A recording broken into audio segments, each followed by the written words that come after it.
নমস্কার বন্ধুরা, অর্চনা রান্নাবান্না চ্যানেলে স্বাগত। আজকে করব বেগুন ভেজে ভর্তা। বেগুনটাকে আজকে কেটে নুন হলুদ মাখিয়ে নিয়েছি, তারপর তেলের মধ্যে দিয়ে ভেজে নিচ্ছি। বেগুনটা ভাজা হয়ে গেছে, এবার তুলে নিচ্ছি বেগুনটাকে। তেলে একটু লঙ্কা ভেজে নিচ্ছি, তেলে দিয়ে দিচ্ছি একটু কালো জিরে। এই বেগুনটা ভাজা হয়ে গেছে, কালো জিরে ভাজা লঙ্কা ভাজা নিয়ে নিচ্ছি। নুন নিয়ে নিচ্ছি, একটু কাঁচা পেঁয়াজ। কাঁচা পেঁয়াজটাকে নুন দিয়ে একটু মাখিয়ে নিচ্ছি,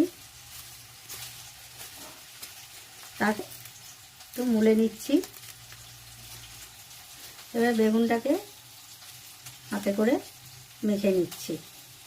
এবারে মেখে নিচ্ছি পেঁয়াজ দিয়ে, কালো জিরে দিয়ে দিচ্ছি, একটু ধনেপাতা দিয়ে দিচ্ছি, একটু লেবুর রস।